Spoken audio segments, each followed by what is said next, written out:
a lapse in intelligence, There was a sense that we had let the country down. a wounded nation hungry for justice. Their objective was to attack the United States and to destroy it. There was a drive to strike back against the enemies that had struck us. And the hunt for Osama bin Laden begins.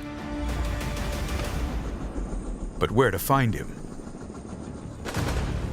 We were getting lots of false sightings all over the world. Now, for the first time, the CIA reveals previously classified details of the mission to kill bin Laden. We have a way of getting inside al-Qaeda's tent. This was the best kept secret in my 33 years working at CIA. For all of the things we tried to do to make sure this went right, something wrong was happening. This is the inside story of the hunt for the most wanted terrorist on the planet by one of the world's most secret and powerful organizations, the Central Intelligence Agency. We're telling the story now because it needs to be told by people that were directly involved in the hunt for bin Laden. It is a moment in history that needs to be captured while everybody is still here to capture it.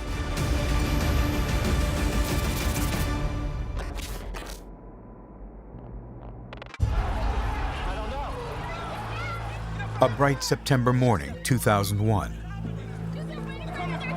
The day the world is plunged into horror as America faces the worst attack on its homeland in history.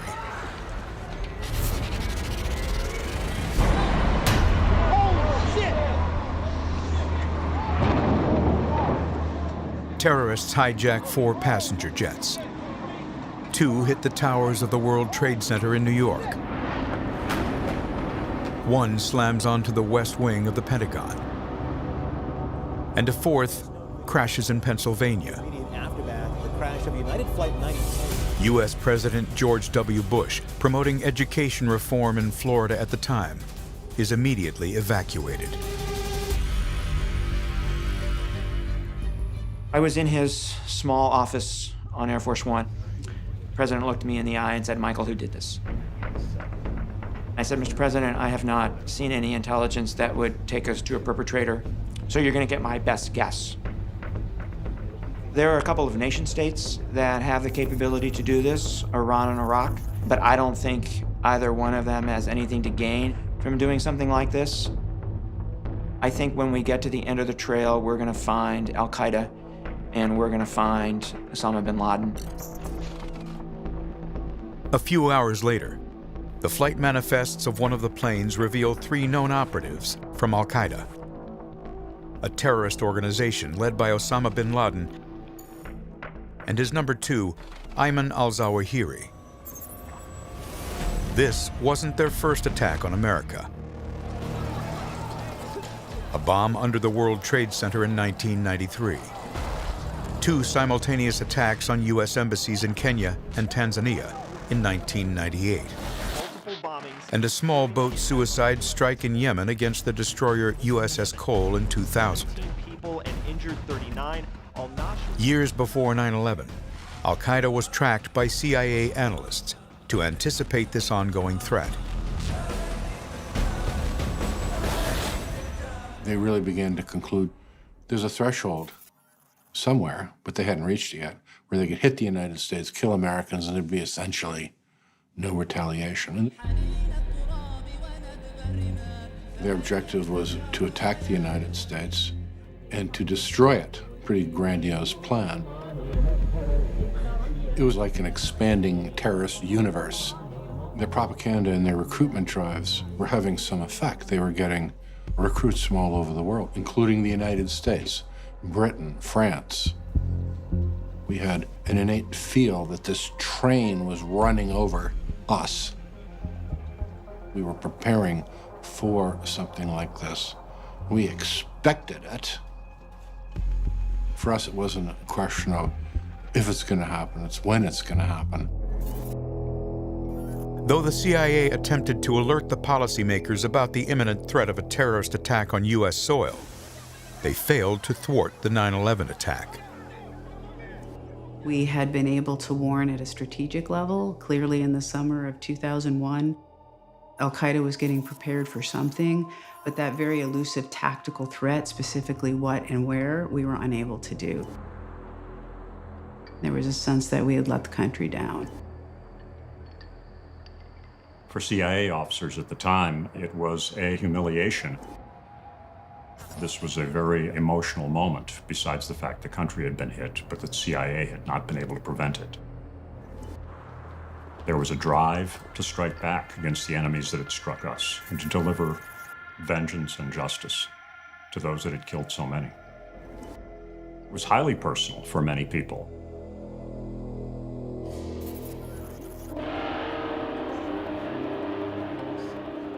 The day after the attack, President Bush gathers his closest advisors. He wants to strike back fast and hard. He needs to quickly decide who will lead America's response to the Al-Qaeda attack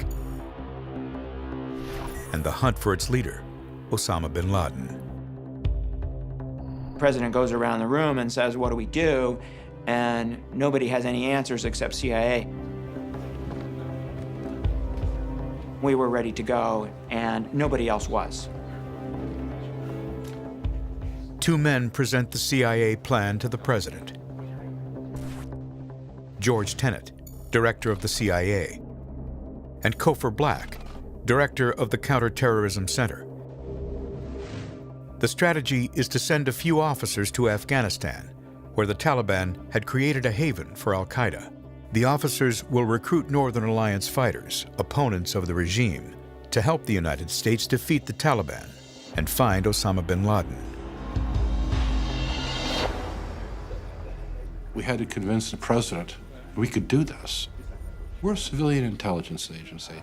We're not exactly known for leading the nation's counterattack into a remote corner of the world against an entrenched enemy.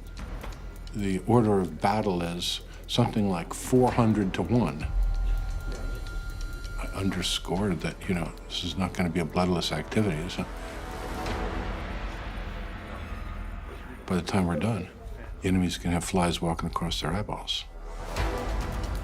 I had to make absolutely sure he understand that there's going to be casualties in this. People are going to die. And he stared ahead for like 10 seconds. And he just said, "Cofer, can you really do this?" And I said, "There's no doubt in my mind." He said, "That's what I'm talking about. Go get him." The Directorate of Operations, which runs the CIA's most sensitive covert campaigns, recruits the key players for this high-risk assignment.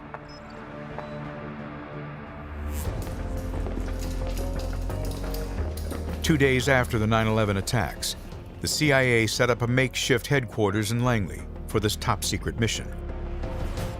7 members are selected. The team is called Jawbreaker and comes under the direct authority of the CIA Counterterrorism Center. Team leaders are Gary Schroen, 59, one of the best Afghanistan experts of the CIA, and Phil Rayleigh, former U.S. Army Special Forces, one of the most respected CIA paramilitary officers. Gary Schroen spoke the language of the area. He had been there before. He had also had a relationship with the Northern Alliance. And we then identified other teammates to come on board, including one of the best field medics at CIA and the best field communicator.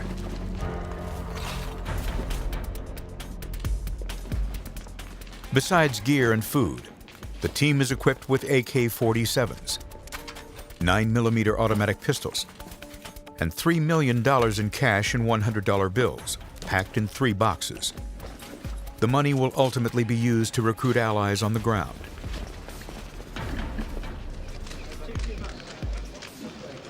After a last meeting in Camp David with the National Security Council, President Bush greenlights the CIA plan, declaring war against Al-Qaeda and the Taliban regime.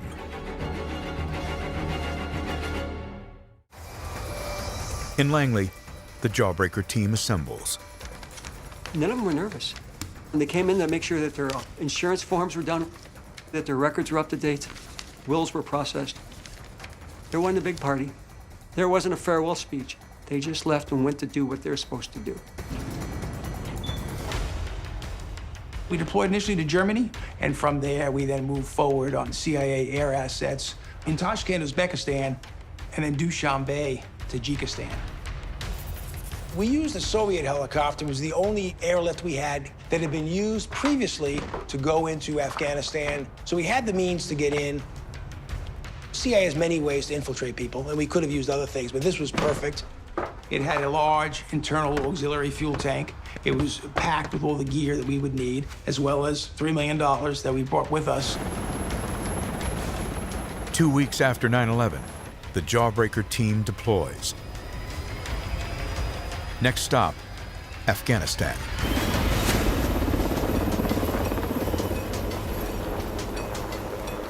We had to fly in over what was called the Anjuman Pass, about 15,000 altitude. It was a large, heavy helicopter. You breathed a sigh of relief when you were able to clear that pass as a descend into the Panjshir Valley. One of the benefits of flying in the Russian helicopter was that the Taliban also had some Russian airframes. As we flew in, we flew over a Taliban patrol, and they looked up at us. They didn't raise their weapons, and I have to assume they were thinking, we're not sure whose helicopter that is. Had it been a Black Hawk or an obvious U.S. military helicopter, they would have engaged. So they didn't take a shot at us, and that's fine, and we were able to get in.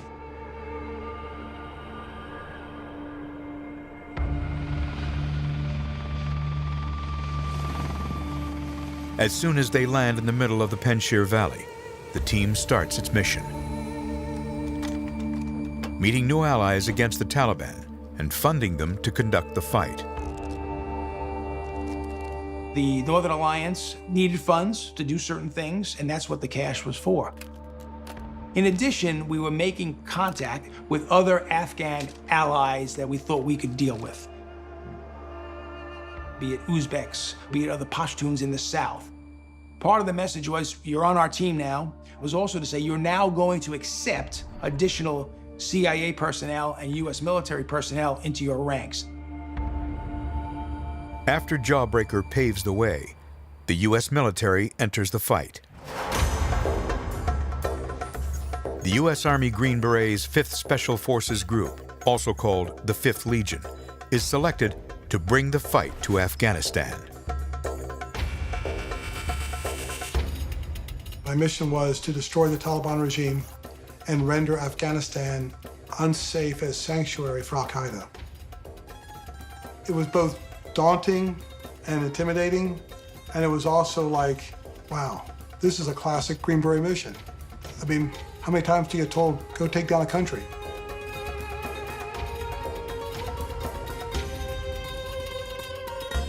By the end of October, 100 Special Ops and CIA officers are on the ground, trying to raise thousands of local soldiers to fight alongside the U.S. forces. You're in the middle of hundreds of people that you've never seen before that all have AKs or RPGs. You don't know how many of them would just as soon cut your throat, or maybe this warlord will accept a bunch of money from bin Laden and they'll turn on us. We were dressing like locals. Everybody started growing their beards.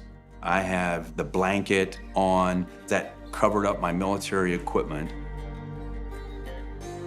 If you were someone far off trying to do an ambush or a sniper, it would take you longer to figure who I was. So it would give me that little bit more time and survivability. In October, President Bush launches Operation Enduring Freedom, deploying the power of the United States Air Force to the region. Bombers and fighter aircraft stand ready to blitz the Taliban positions.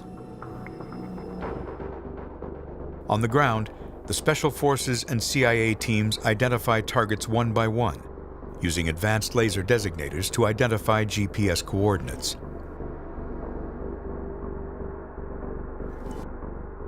It was a bit of Mad Max meets Star Wars. We're fighting this, in some cases, very primitive battle on the ground, and yet we're using state-of-the-art technology in other areas. And our ability to bring air power decisively and very precisely was critical. F-14s, F-16s, F-15s, B-52s, B-1s, everything in the U.S. arsenal that was available that was dedicated to the fight could drop a bomb.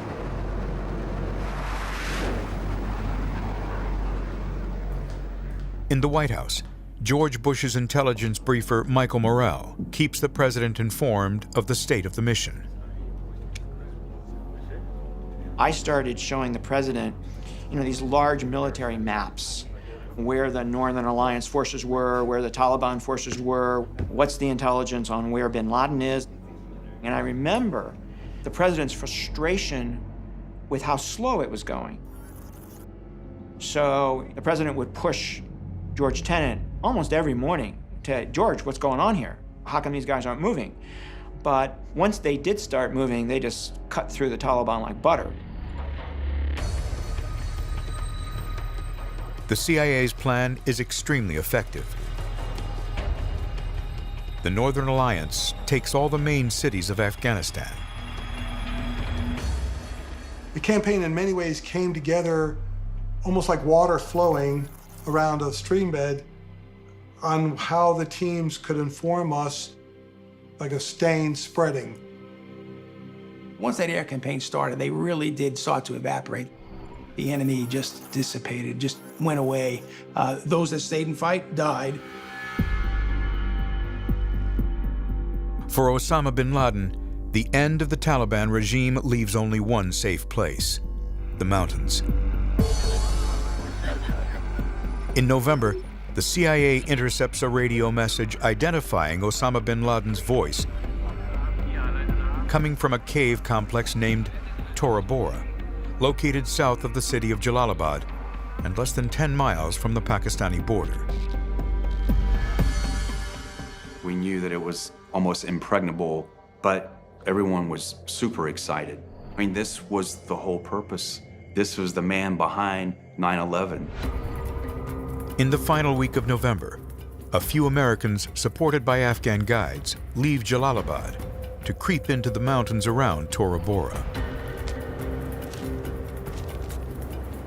And these were the steepest mountains I'd ever seen. And it was brutal. And here we were on this knife ridge, and we knew we were, at that time, the closest Americans to where we thought bin Laden was. We were going to try to soften up al-Qaeda and get them to hole up in their caves. We hoped we might be able to get some caves to collapse on them and to kind of pin them in so that the main force of Afghans with some Americans could come up the valley and then go search the caves and kill or capture whoever was in the caves. During the first 2 weeks of December, up to 100 airstrikes a day are called in by troops on the ground. With reinforcements of special forces and local fighters, the net around Tora Bora tightens. The Pakistani government deploys 4,000 frontier troops to the border to intercept anyone trying to flee. Osama bin Laden and his closest associates seem trapped in their stronghold. But a ground assault on Tora Bora is risky. The U.S. wasn't in position to suddenly fly over battalions or brigades worth of U.S. Marines or soldiers to come into Tora Bora and take it. And to plan that would have taken forever. It really looked initially like if bin Laden was going to make his final stand, that it was going to be very bloody and very costly in U.S. lives. General Tommy Franks, commander of Operation Enduring Freedom, decides on airstrikes to decimate the al-Qaeda forces. But by mid-December 2001, the radio signals from Osama bin Laden stop. The leader of al-Qaeda has escaped.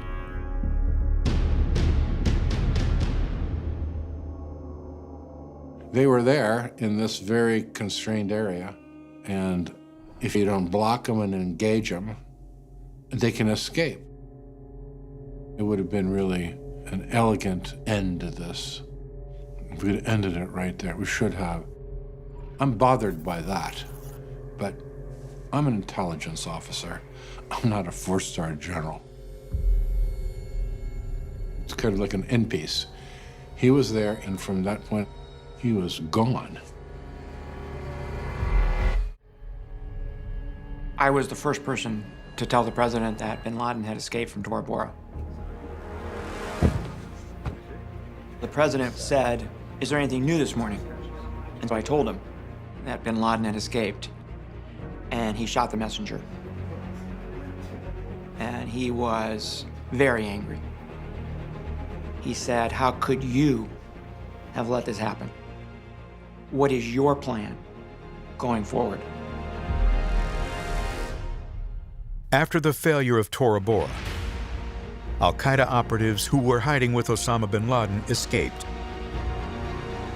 to Pakistan, Iran, Yemen, or Southeast Asia. Coordinated by the CIA and backed by allies from foreign intelligence services, the new war on terror goes global. This infrastructure was far more sophisticated than we would have suspected. It was chilling to see what was being planned and organized. New arrivals in the camps were registered and had to fill in a form, had to say what they were prepared to do and give details of their background. They had pulled on communities in Europe to find recruits who had been brought to those training camps and essentially weaponized.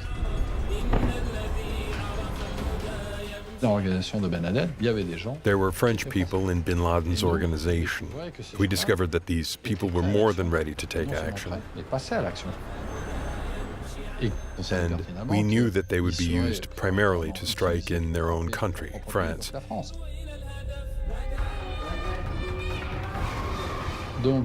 So all the intelligence services focused on learning new techniques, apart from traditional espionage. They had to neutralize the people who had been involved in September 11, and they also had to anticipate new acts of terror.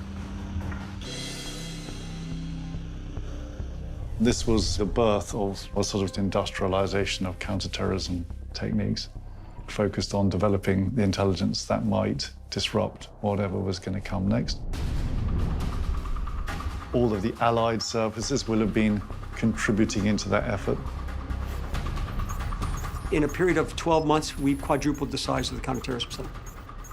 It was the biggest entity in the Directorate of Operations within 1 year. We were carrying weapons more than we ever have in our history. Our budget went through the roof, over $1 billion. We needed to restructure the Counterterrorism Center, and we needed to go after the al-Qaeda leadership one at a time, wherever they may have gone. For the U.S. administration, the fight against this new and unpredictable enemy becomes priority number one. Military leaders and intelligence leaders were saying, we need to bring all parts of the government to bear on this, putting them into a combined joint task force effort against al-Qaeda and the highest targets. The FBI agents wanted to contribute, so we really brought our forensic skills, our investigative skills. We were looking for information and intelligence that would lead us to high-value targets. The incident on the American Airlines flight is prompting a new FAA security directive to all airlines, ordering them to take specific precautions. By the end of 2001, a second wave of attacks on American soil seemed imminent. On December the 22nd, Richard Reed, member of al-Qaeda, is arrested, attempting to detonate a bomb hidden in his shoe on a flight from Paris to Miami. Fear of another terrorist strike grows. Even worse, intelligence suggests that al-Qaeda has an anthrax program in place and is developing weapons of mass destruction, including dirty bombs.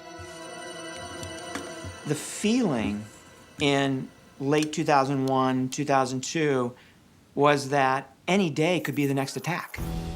And we would literally say to each other, is today the day we get attacked again? We were at war. There's no doubt about it. The President of the United States told us, do not allow this to happen again. We were under tremendous pressure. It's hard for us to imagine now because the CIA leadership had the weight of preventing a future terrorist attack on their shoulders. And they were hearing it from politicians, from members of Congress who were just saying, whatever you have to do, don't tell us, just stop another attack from happening.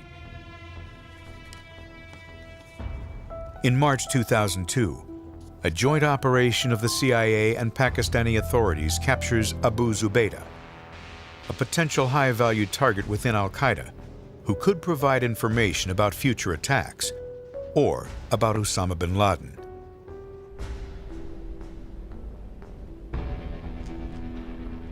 This was someone that we needed to interrogate ourselves because nobody was going to take care of our national security as we were going to take care of our national security.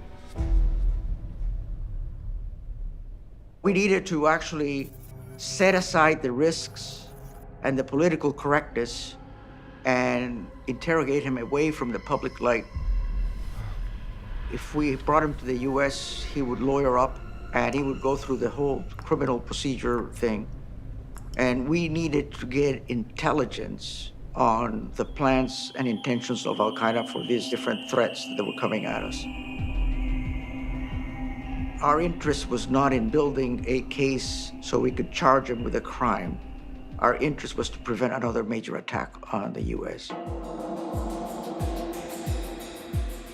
The CIA brings Abu Zubaydah to what will become known as a black site, a secret prison in a foreign country where prisoners can be interrogated away from the US laws. During this initial period, he gave us a couple of nuggets of information. One of them, he confirmed that Khalid Sheikh Mohammed was the architect of 9/11. But then he stopped talking. He would not talk anymore. The president was asking us, what's he saying about these other threats? Well, he wasn't saying anything. And that's when we came up with the enhanced interrogation program. Enhanced Interrogation Program. A list of authorized techniques the CIA could use to convince prisoners to talk. Among them, dietary manipulation, slapping, sleep deprivation,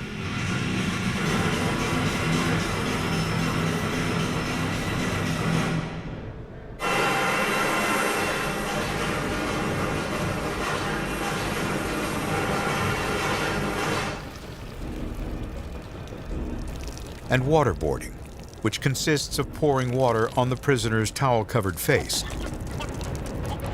to induce the perception of drowning. The whole objective was to get them psychologically to understand that they had no hope. That they had no control whatsoever of anything. Their sleep, their food, nothing.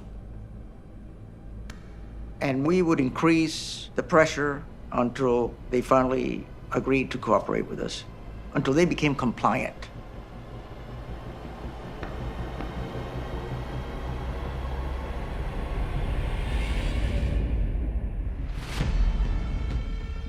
So we went to the Justice Department and asked for a binding legal opinion in writing that said that the 10 techniques that we were going to use were legal. And we did not move a finger until we get it. These techniques against al-Qaeda prisoners will later raise endless debate around the world, launching dozens of commissions, thousands of pages of reports, and scathing articles in the press. For many people, enhanced interrogation is nothing less than torture. Every meeting I was at, we said, this isn't going to read well. It'll eventually leak out. But the mission had to be done. We also knew that there was no other option. All the people who were briefed on it, and there was a significant number, no one said, oh my gosh, stop it. In 2002, the Bush administration officially states that the Geneva Convention on the Treatment of Prisoners of War does not apply to the conflict with al-Qaeda.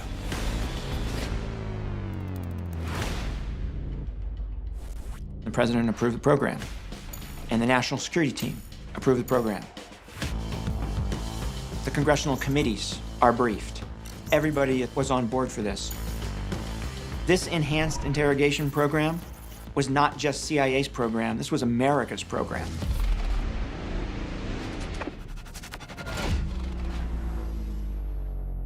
Today, the debate still rages. A U.S. Senate committee stated that the CIA interrogation program violated U.S. law, didn't produce any valuable intelligence, and probably resulted in false answers. On the other side, most of the officers involved want to defend enhanced interrogation by declassifying all the intelligence gathered through the program. They remain adamant they simply had no choice. And we were the ones in the arena. We were the ones responsible for protecting the country and for saving American lives. We did not hesitate to act. We all recognized the risk involved. I definitely believe that at that moment, that was the only move because these people were not going to talk. So we needed this, and we needed it urgently. Somebody had to do this. The CIA develops its interrogation program and establishes black sites in 6 countries to debrief al-Qaeda detainees. These became the little nodes of information collection where high-value targets would be brought, so often blindfolded, put in airplanes, carried for long distances, and dropped into these places where they could be pressured to try to give up information. Information is crucial to preventing new attacks. Working with the Counterterrorism Center, a new class of CIA analysts called targeters join the hunt. They collect intelligence on every suspect. Khalid Sheikh Mohammed, al-Qaeda's number 3 man and mastermind of the 9/11 attack, is arrested in 2003. Abu Faraj al-Libi, his successor in 2005. The global hunt for al-Qaeda leadership is on. But while many al-Qaeda members are eliminated, the top leader is still on the run. Osama bin Laden has simply vanished. The analysts sat down and said, we think there's 4 vectors to bin Laden. One is his family. Maybe somebody in his family will slip up, or we can follow someone from his family. The second was couriers. Bin Laden was relying on human beings to get those letters to his lieutenants. So maybe we can detect him, via a courier. The third was his leadership. Maybe they will know where he is and won't be as careful as he is. And the fourth one was he's making videos and audio tapes.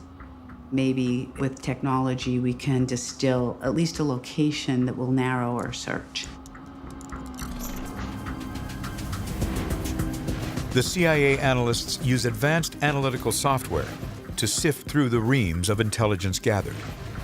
Among the thousands of names recorded in the interrogation reports, the analysts extract the name of one individual who hasn't been deeply investigated yet. They believe he might hold the key. His name? Abu Ahmed al-Kuwaiti, an unidentified member of al-Qaeda.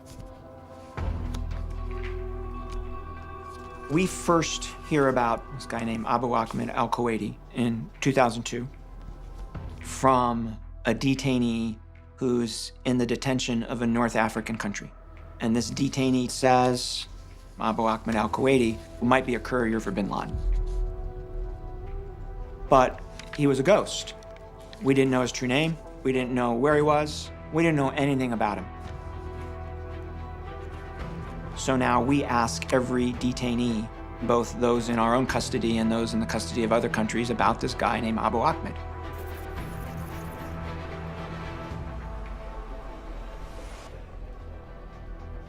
One of those individuals tells us that not only might he be a courier for bin Laden, but he might even be the kind of guy who could be living with bin Laden. So that took it up a notch. Khalid Sheikh Mohammed, mastermind of 9/11, gets questioned about Abu Ahmed al-Kuwaiti. We have all these other detainees saying, yeah, we knew Abu Ahmed. And Khalid Sheikh Mohammed says, never heard of the guy. Don't know him.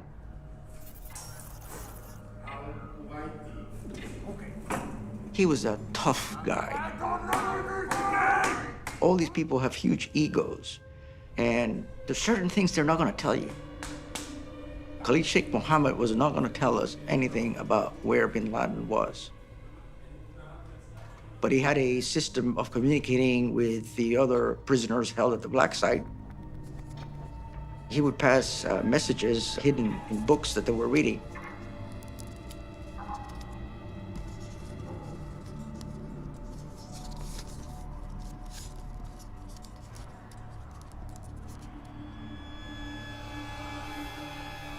We discovered it, and we made a decision to let it run so we could read their mail.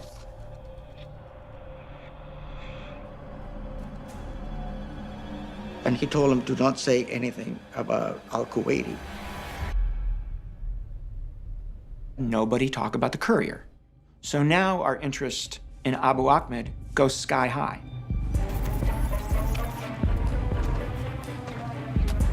Later, Hassan Ghul, another member of al-Qaeda, gives valuable information about al-Kuwaiti. He basically said to us that al-Kuwaiti was the person that delivered the letter to Abu Farash al-Libi from bin Laden, appointing him as the new chief of operations.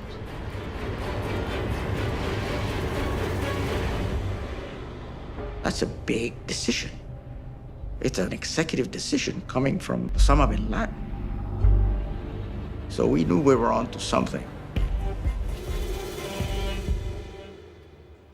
For years, the CIA analysts will work on the al-Kuwaiti lead, trying to determine his real name and where they could find him. But in the meantime, the war against terrorism still rages, and al-Qaeda is far from defeated. The specter of Osama bin Laden's call for jihad brings a suicide bombing in Madrid in 2004 and in London in 2005. There's been reports of an explosion. The latest we're hearing is that several London underground stations have been evacuated. British Transport Police... Ces groupes terroristes ont besoin d'avoir... Terrorist groups need leaders, and the key strength of these characters is their ability to recruit, to convince, and to gather followers to take action. Et après engager des actions. Bin Laden was the supreme symbol of Islamist violence against our societies. Contre nos sociétés. On the 7th of July 2005, when we were attacked, it was lethal and it shocked us. 7/7 taught us a savage lesson. You can't look at terrorism as an isolated or domestic problem. You've got to look at it as a network. People are streaming out of Aldgate tube station, covered in blood.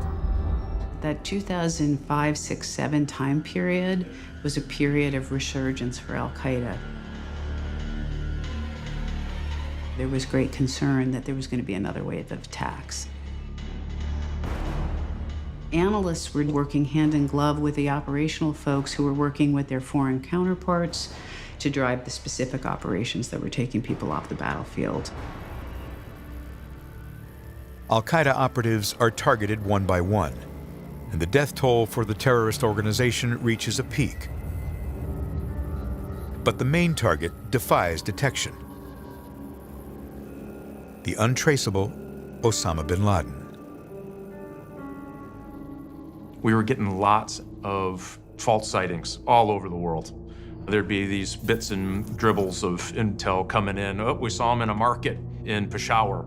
We saw him in Karachi. We had a guy that says he knows him and saw him in Africa. He was doing a deal in Africa. All these leads have to be run down. Osama bin Laden had phenomenal operational security, and he knew it. In 2009, the new president, Barack Obama, appoints Leon Panetta as the new director of the CIA. By the time I became director of the CIA, all of the efforts that had been involved in trying to locate bin Laden had led nowhere. Every lead had gone cold. There was just no real evidence of where he might be located. Some thought he might be dead. The analysts won't give up. As they work on identifying bin Laden's courier, al-Kuwaiti, a new asset catches their attention. A mysterious blogger using the pen name of Abu Dujana al-Khurasani.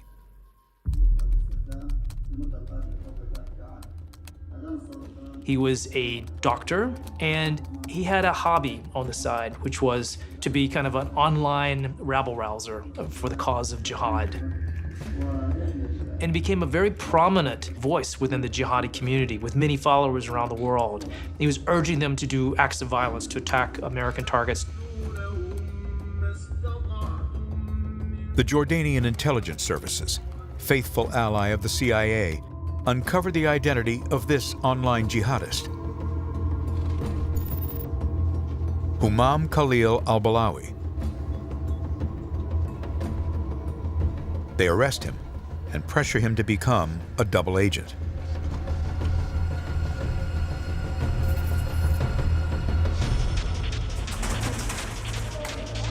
They go to his house, pull him out, take him to a cell, interrogate him for several days.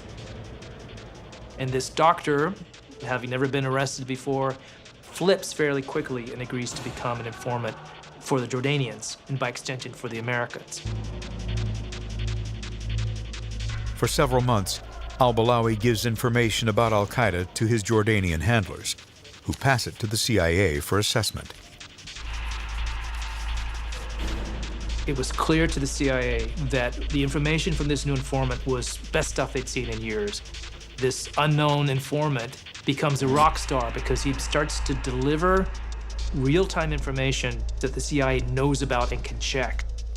And Balawi himself actually raised the possibility that he could go to the tribal areas of Pakistan, volunteer as a medical worker, and perhaps learn things there. The federally administrated tribal area, or the Fatah, is a region of Pakistan where al-Qaeda has found a safe haven, and that the Pakistani government doesn't even try to control anymore. We were constantly trying to figure out how do we gain access and insight into those regions. And if you want to understand and learn what's happening in a place like the Fatah, you have to find people that have a reason to be in the Fatah, whether they live there, they travel there, they have family members there. And all you need is one, but the likelihood that you're going to get that one that has the direct access that you need is really hard. For the CIA, the chance to have eyes and ears in this region is invaluable and impossible. Until now. It occurs to everyone at Langley that we've got a really important asset. And this search for bin Laden that has gone so cold for so long has new potential. We have a way of getting inside al-Qaeda's tent. A plan was devised to bring Balawi into a meeting with the Americans because he had never met any of the CIA officers at all. So it seemed imperative to bring him to a place where he could be debriefed, examined, questioned, and then give him a mission. Once we find out what his capabilities truly are, then you can arm him to do something important. You can have him bring us to bin Laden himself.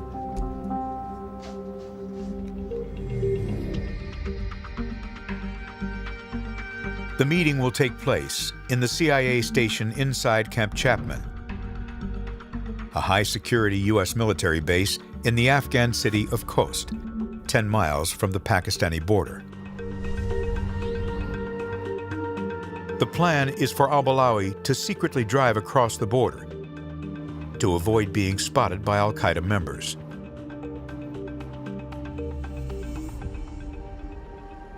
Coast is a remote, rugged, difficult place. Everybody knows everybody in that region. And so if you're new to that area, you're gonna stand out. And there's not too many reasons to pop up in Coast Afghanistan.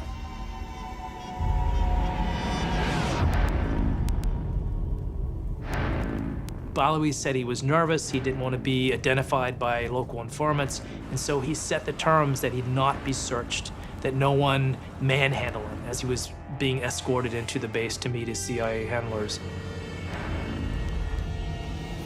From the CIA's point of view, he was a very vulnerable person. They acknowledged the legitimacy of his worry that he might be recognized by someone. There could be a Taliban informant inside the base that would see him and betray him. That was a real concern. And so they were willing to put aside some of the normal protocols and precautions because this guy was so important and they really wanted to protect him. When you're developing a relationship with a potential source, you always weigh risk versus gain. The risk, of course, is that source could lie to you, but the urgency of getting the information when it looks as if you can pinpoint a person like bin Laden or Zawahiri clearly propels you to weigh on the side of gain.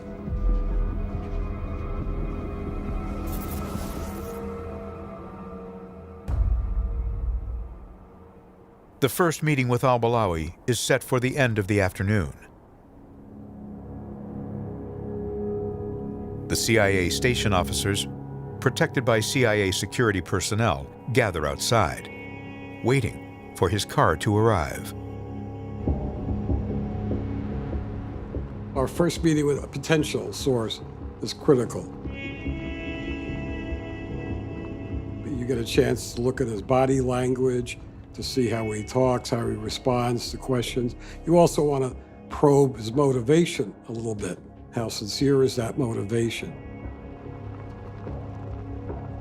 A crucial part of a meeting with a source like that is that you also want to establish some rapport.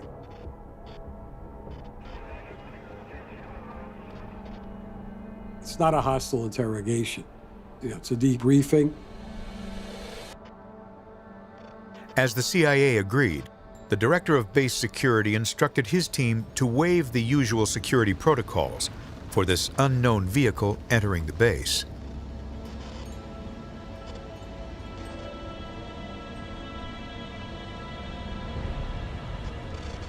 He went through one checkpoint, the guards turned the other way and didn't look at him.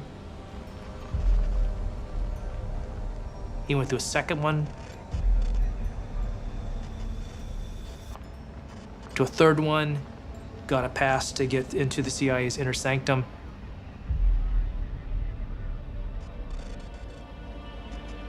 And at no point was searched, examined, questioned, until he was in the presence of the large group of CIA officers who were eager to meet him.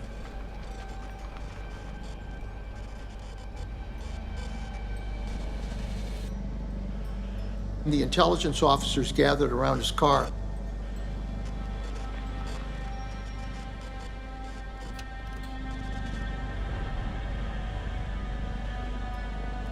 When he got out, the security people noticed something wrong. They told him to raise his hands. And he set off a suicide vest.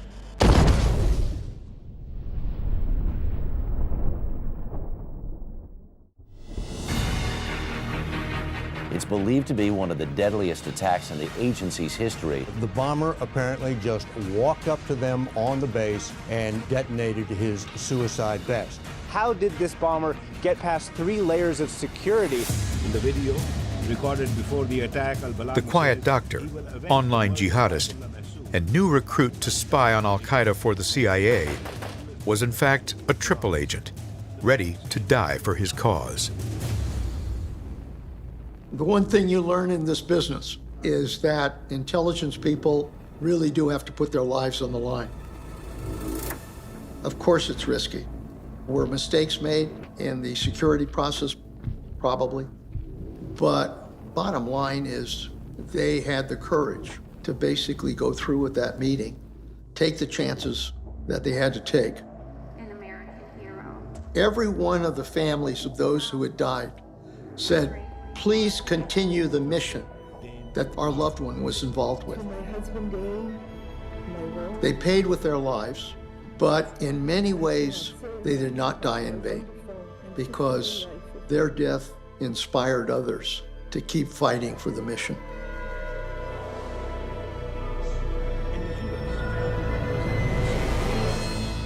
The Camp Chapman ambush must not go unpunished. Al-Kuwaiti is the CIA's last hope for finding Osama bin Laden, and the analysts are closing in. Over the years, they've gathered information from detainees and foreign services about the mysterious courier. Al-Kuwaiti speaks Pashto. He has 7 brothers.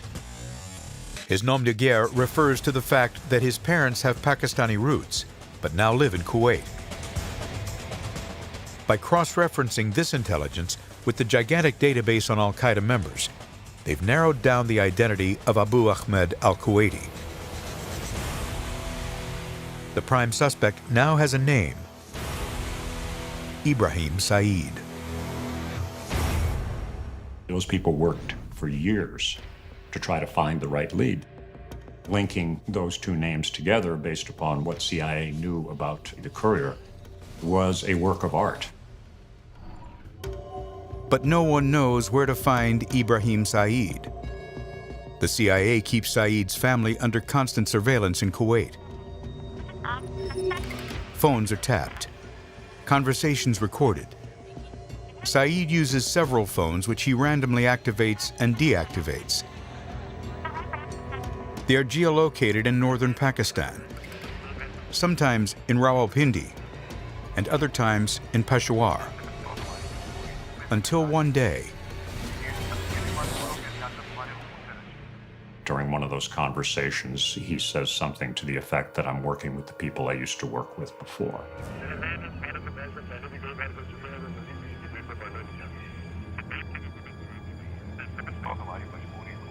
That's when the lead starts to knit together that Ibrahim and al-Kuwaiti are the same person. Ibrahim Saeed's short, innocuous comment might be the first mistake he's made in 9 years. The CIA launches its full resources to find him. Teams deploy undercover in Pakistan, where al-Kuwaiti often makes his phone calls.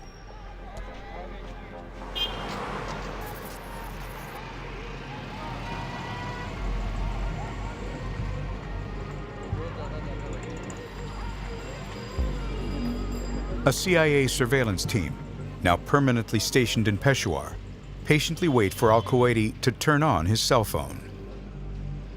It isn't easy just to put people on the ground. They'd have to do it secretly, right? You don't want to be found. And you certainly don't want the target to see you. For several weeks, the CIA team lays low, waiting. They didn't know exactly what al-Kuwaiti looked like. They didn't know what kind of vehicle they'd be in.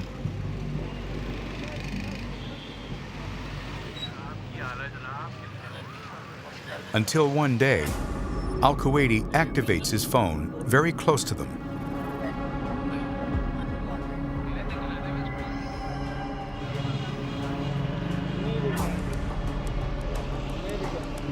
When the phone turns on, of course, they try to get closer to the source of the phone. The issue was to find the signal and find somebody on the phone close to the signal.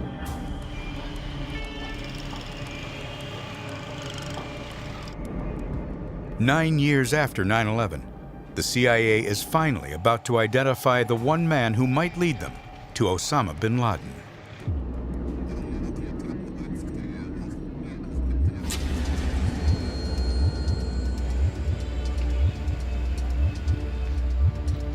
And ultimately, they identify the vehicle the target is using. A white Suzuki kind of Jeep thing.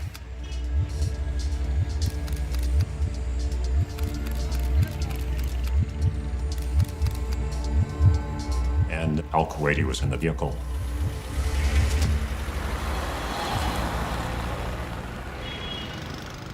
The CIA now has a face to put with the name. They confirm that Ibrahim Saeed Ahmed is al-Kuwaiti. And now, they've got eyes on him. They followed this little white SUV with the courier from Peshawar to Abbottabad, which is near the capital in Pakistan.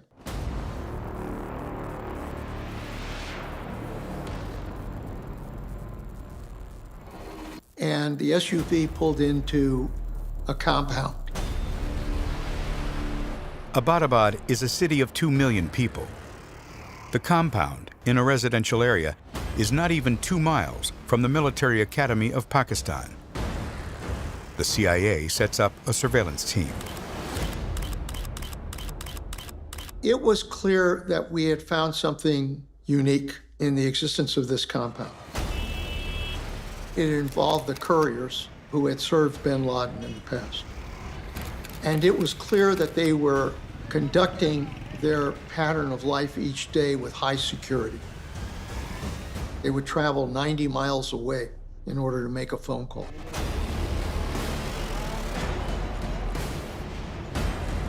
And as you piece together each of these elements, I think at that point, deep down, I felt just maybe, for the first time in over 10 years, we may be close to finding bin Laden.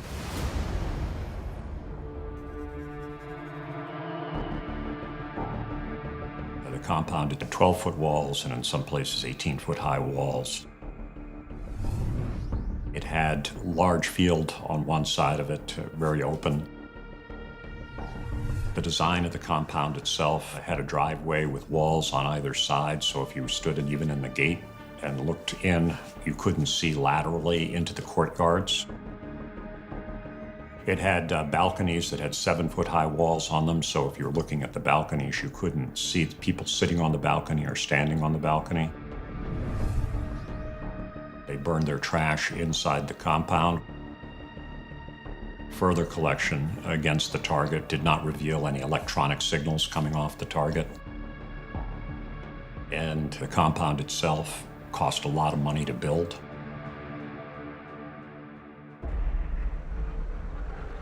The next step, obviously, was to continue surveillance on the compound, try to determine whether or not bin Laden was really there. But it was important enough to ask for a meeting with the president. And we went to the White House and described what we had found. I remember the president giving us 2 very clear orders at the end of that meeting. Number 1, Leon, Michael, find out what the hell is going on inside that compound. Number 2, don't tell anybody.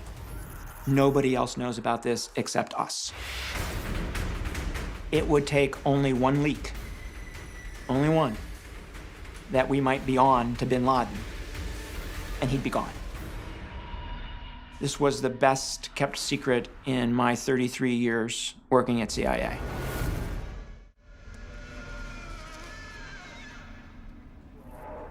For months, the CIA analysts struggled to collect more intelligence on who lives in the compound.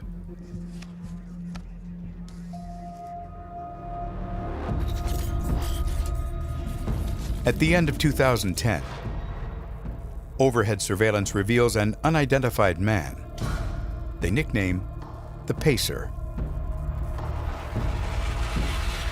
He would come into the yard, walk in circles, maybe 10 or 12 times, and then go back inside like a prisoner. I said, for goodness sakes, this could be bin Laden. It looked like an older gentleman. Get me a picture, a facial identification. Give me a camera, give me a telescope, give me something. And I remember saying to them, look, I've seen movies where the CIA can do this. And we all laughed, but to their credit, they tried everything they could to try to identify who this person was.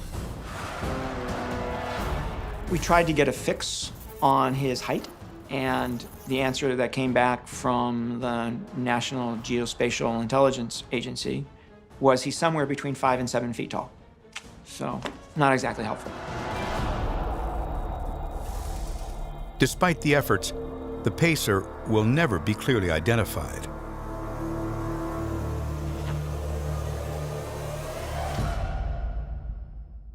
It turns out, though, that we learned that there's a third family living in the compound, and that third family never leaves the compound. How do you learn this? Can't tell you. We assess that that third family is what we would expect to be with bin Laden at that point in his life. Number of wives, age of the kids. We learn that Abu Ahmed is still working for Al-Qaeda. So one of our concerns was maybe this guy doesn't work for Al-Qaeda anymore. Maybe this is a drug dealer who lives in this place, or an organized crime boss, and Abu Ahmed's working for him. But we learn that Abu Ahmed's still working for Al-Qaeda. How do you learn that? Can't tell you. How the CIA collected this crucial intelligence is still classified. But for the analysts, it made the case more solid. We got enough information that it added a level of confidence that tipped the balance. Very seldom in intelligence you get perfect knowledge. In fact, you never get perfect knowledge. How much more could we do without the risk of alerting the people in the compound to the fact that we were operating in this area? How long can you keep it secret?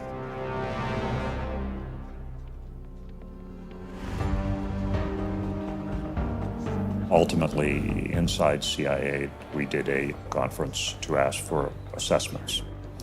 And they asked me, and I said, well, I'm 95% sure he's there, and we can't leave Hitler in his bunker. We've got to take him.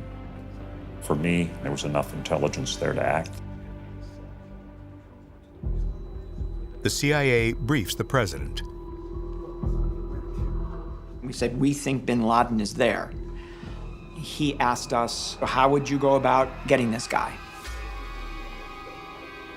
And we realized pretty quickly that we need the military's help here. And the president authorized us to bring the military in. I was asked to assist in developing operational options with some CIA planners if we were to be asked for that from the president. And to bring in Admiral Bill McCraven, who would command the operation, a 3-star Navy admiral and a Navy SEAL by profession. The president and his closest advisors evaluate two main options: an airstrike on the compound or a special forces raid by helicopter. The airstrike seems the safest choice, but has major downsides. The challenge with a big airstrike on the house was that there would be collateral damage. All the other occupants of that house would be killed too. And there were some 22 other women and children. The magnitude of the airstrike would also kill people in immediately adjacent areas. And you don't know in the aftermath whether you killed bin Laden or not. The president rejects the airstrike and chooses to send a team of commandos via helicopter.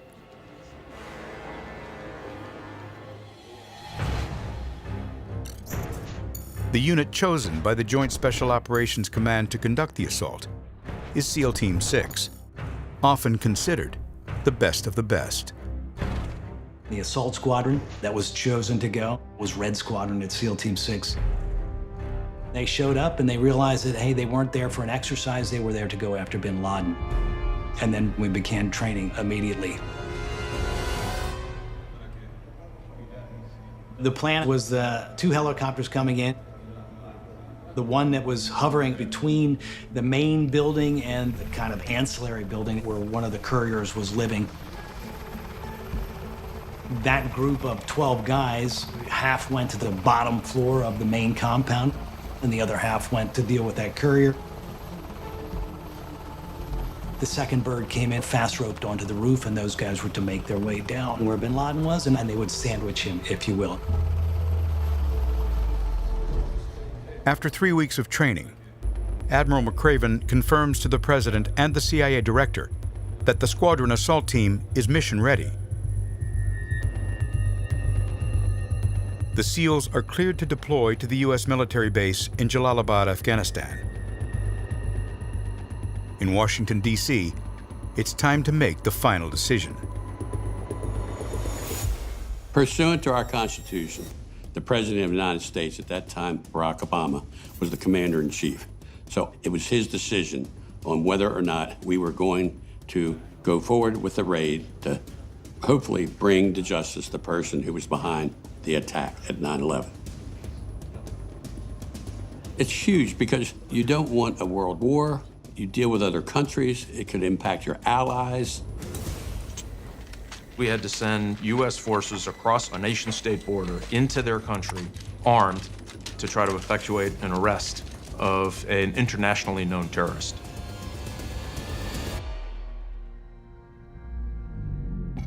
After the 5 months of reviewing the information, there really weren't any more Republican and Democrat ideas about this. I'm a Republican, the president was a Democrat. To me, it didn't matter. We understood the weight of this decision. My best role was, if something goes wrong, I will stand next to the president and say that I thought this was the right decision. Almost 10 years after the 9/11 attack, only a few people in Washington know that the hunt for Osama bin Laden might end in the next few hours. Barack Obama has made his crucial decision. In the morning, Tom Donilon, the National Security Advisor, called Leon Panetta and said, the president has approved the mission, it's a go. All the details are in Admiral McCraven's hands. I got a phone call from Panetta, and he said, you know that thing we've been working on? What's going to happen this weekend? Goodbye. That was it. I'll never forget the phone call again.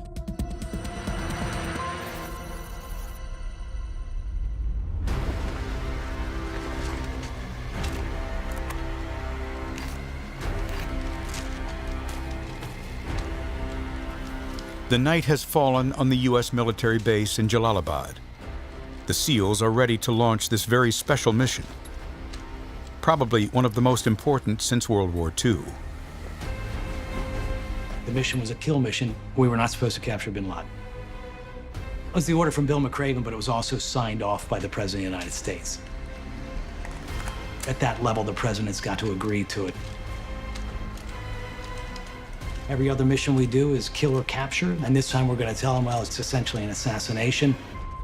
But it came down to, do we want to take him back, have him stand trial, and expose possibly the sources and means that were used to find him? And that wasn't worth it, and I totally agree with that.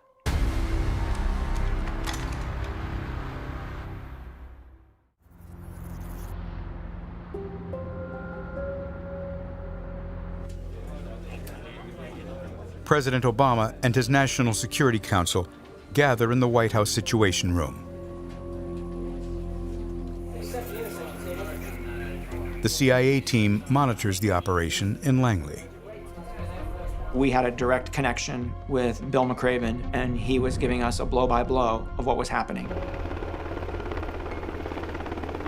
The helicopters from the 160th Special Operations Regiment, known as the Night Stalkers, leave Jalalabad Air Base at 10 p.m. local time.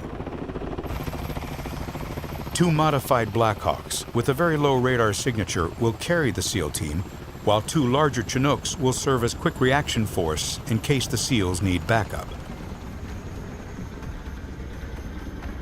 The helicopters flew to a ground logger site where they dropped the quick reaction force. And from that point, the helicopters made that southern leg into the target. And it was about 2 minutes out when they came out of the mountains, and at that point could be seen by Pakistani radar.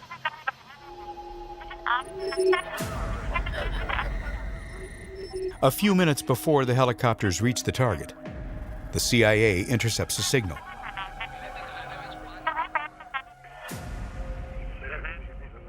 In the compound, a cell phone the CIA had not identified before is activated. We heard the communications coming off that.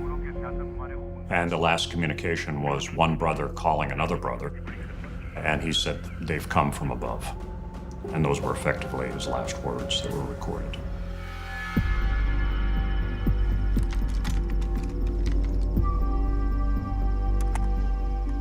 They were now going to be awake, so it was more likely to be a gunfight than anything else. That was my concern.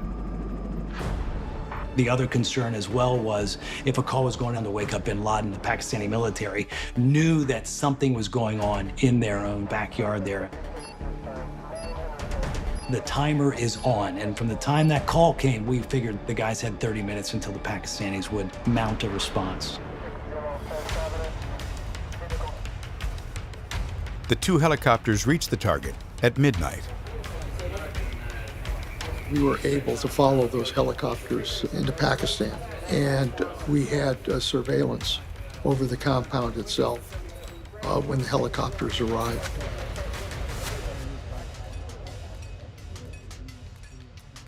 We actually saw the helicopter kind of wobble.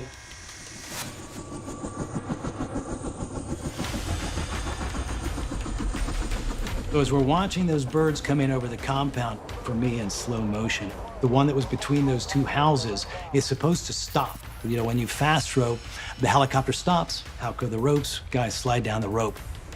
It never stopped.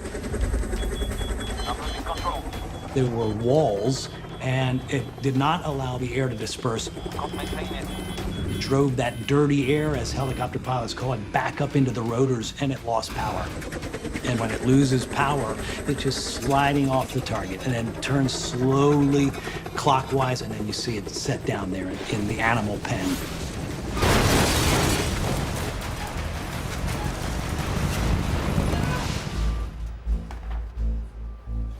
And I remember at that very moment, you have that sense, what's happening?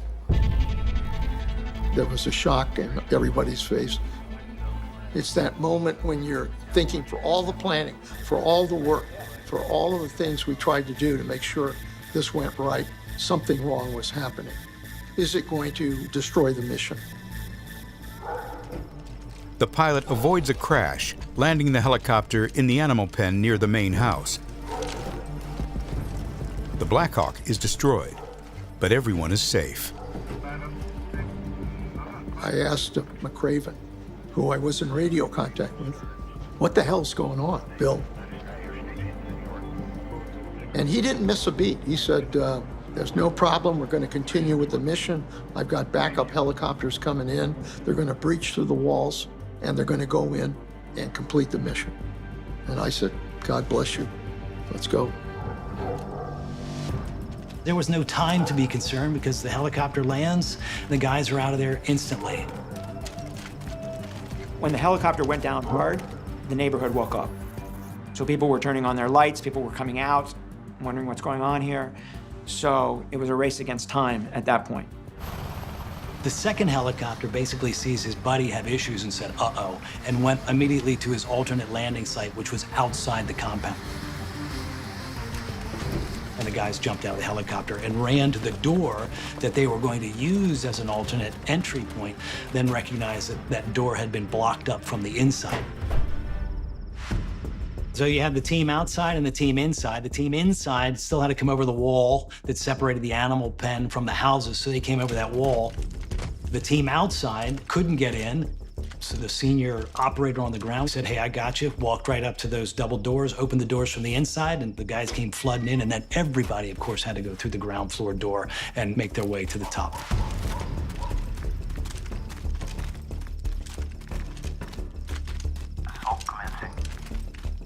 The one team that went to the courier that was living in the outside house got into a gunfight instantly. Contact! Al-Kuwaiti is down. Guest house secured. 110 kilo. The team enters the main house from the ground floor.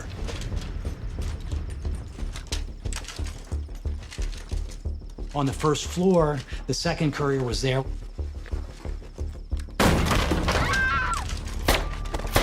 When the operator entered, up came his gun, his wife jumps in front of him, and the wife took the first round, and the courier took the second round.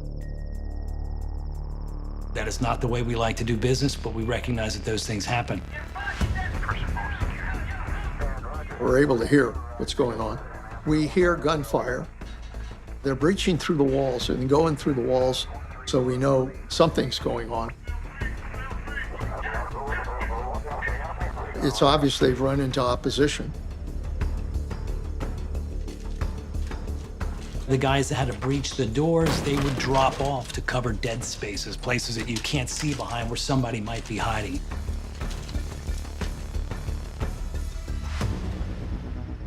A heavy metal door blocks the stairwell between the ground floor and the second floor, impeding access to the upper floors. Khalid.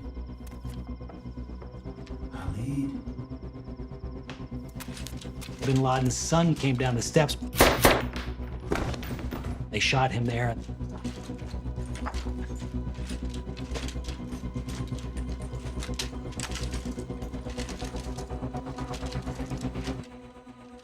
The SEALs can now secure the second floor. In the bedrooms, they find children and 2 women who they search and detain.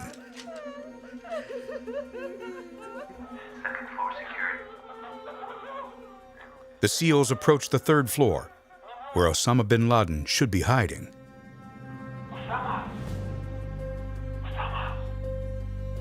Bin Laden came out onto a landing.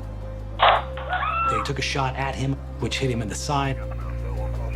They made their way up the steps. The first guy into the room did not engage bin Laden. The second guy enters the room and bin Laden is just standing there. There is an AK-47 close to him, but he has no intention of reaching for it. And he took the shot from just a few feet away. Compound secured. Geronimo. The people at CIA headquarters in Langley hear on the radio feed the SEALs declaring Geronimo. The code word to indicate that bin Laden has been killed.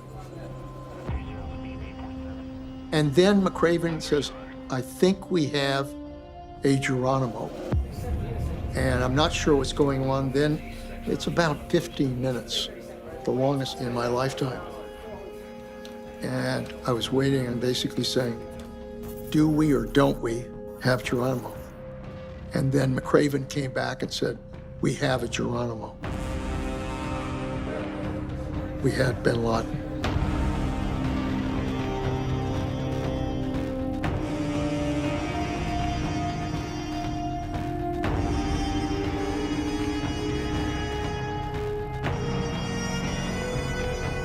Target acquired. Osama bin Laden is dead. But the mission isn't quite over.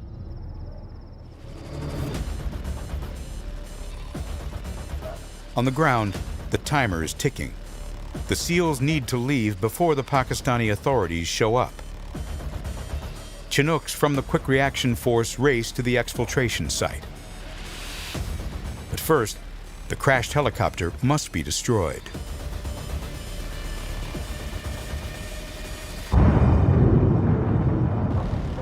It was important to blow up the helicopter because it had the stealth technology on the skin. We did not want the Pakistanis to hand it over to the Chinese.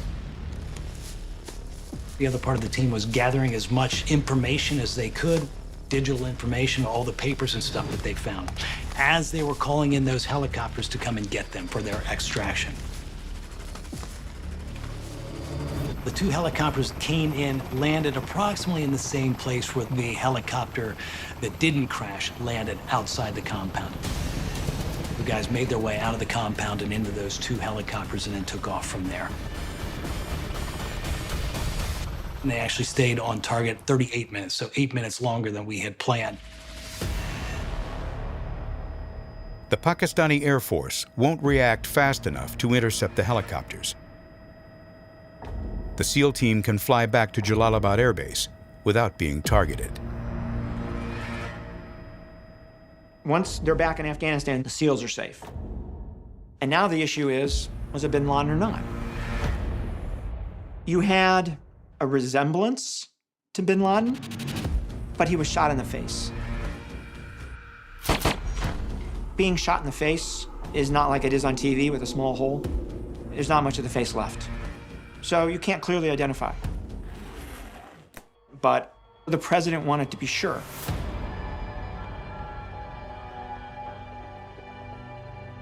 So CIA did some facial recognition and DNA analysis.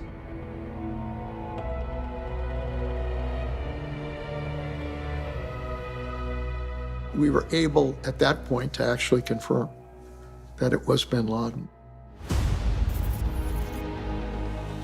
So at that point, the president felt confident enough to go out and tell the nation.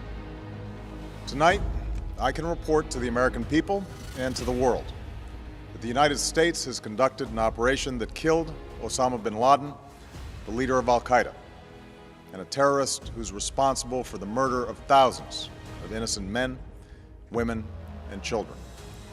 Honestly, 10 years later, any of us talking about this, I can still feel all of the ups and downs, the nerves, the fears, the elation that maybe we had a lead, the fact that, oh wow, they're actually gonna do this.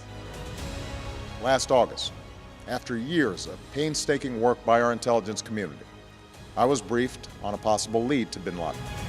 A small team of Americans carried out the operation with extraordinary courage and capability. So that night, in my small way, I was part of this. I've done an awful lot in my career and cool stuff and important stuff, but rarely is it public. Let us remember that we can do these things not just because of wealth or power, but because of who we are. One nation, under God, indivisible, with liberty and justice for all. Right after Barack Obama's announcement, outside the White House and in cities and towns across the United States, people gathered to celebrate this historic moment.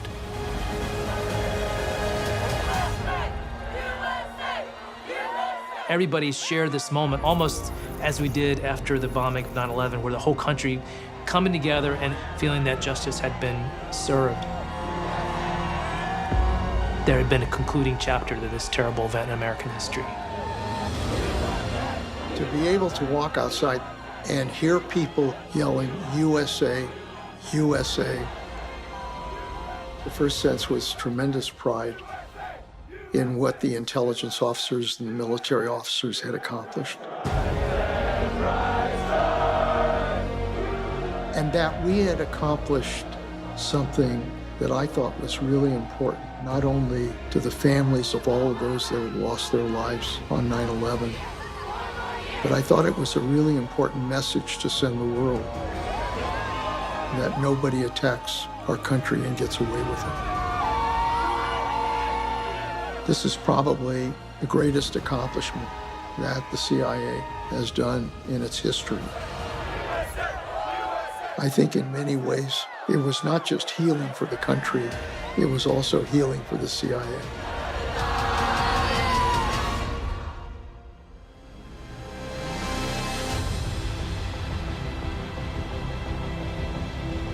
The people at CIA are extremely resilient.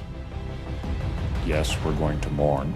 Yes, we're going to bury our dead and honor them. And then we're going to honor them by finishing the fight.